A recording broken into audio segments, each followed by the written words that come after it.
तर नमस्कार मित्रांनो, जय शिवराय, जय भीम, जय महाराष्ट्र. तर तुम्हाला आज दाखवणार मी मुंबई स्काय व्ह्यू, म्हणजे वरून कसा व्ह्यू दिसतोय ना ते तुम्हाला दाखवणार आम्ही. म्हणजे असं आहे ना की लाईफमध्ये एकदा तरी माणसाने बसावं लाईफमध्ये. म्हणजे एक असं इच्छा, बायकोची माझी असं इच्छा होती की आपण एक फ्लाईटमध्ये जाऊ वगैरे असं.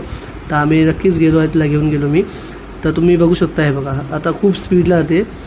आता बघा पुढे आता उडान भरेल. आता उडान भरल्यानंतर तुम्हाला मी दाखवू शकतो बघा वरून कसं. आम्ही टर्मिनल 1 नेलं आता पुढे. आता तुम्हाला दाखवतो बघा उडान भरले आहे. त्या उडान भरते ना तेव्हा पोटामध्ये जरा असं हे वाटतं, म्हणजे जरा असं वॉमिटसारखं वाटतं. पण हे बघा आलं बघा, हे टर्मिनल 1 आहे. आता पुढे गेलं ना का पुढे जाऊन टर्मिनल 2 येईल. त्यानंतर विलेपार्ले स्टेशन, हे बघा विलेपार्ले स्टेशन तुम्हाला दाखवतो बघा.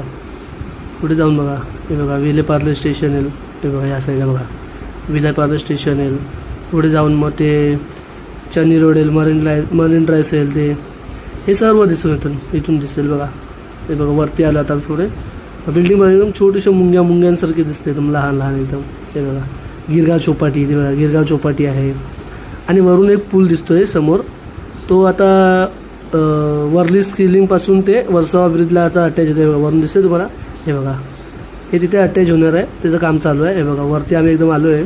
वरून कायच दिसत नाही बघा, एकदम ढग ढग ढग, म्हणजे एकदम आहे ना. म्हणजे आणि आम्हाला आतमध्ये बसल्यानंतर कानामध्ये कापूस दिलेला असं ठेवायला, की म्हणजे बाहेरचं असं हे जायला कायच आवाज नाही बघा. वरती कायच दिसत नाही, म्हणजे वरती असं म्हणजे एकदम नजाराच वेगळा आहे.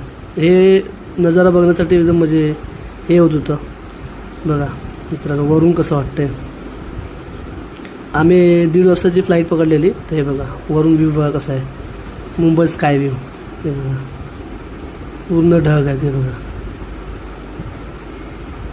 तर हे आमची फ्लाईटची काय वेगळीच मजा होती. एकदम बसलो ना काय एकदम मन खुश झालं, एकदम दिल खुश झालं आमचं, बायकोचंसुद्धा माझंसुद्धा. एकदम मस्त वाटलं.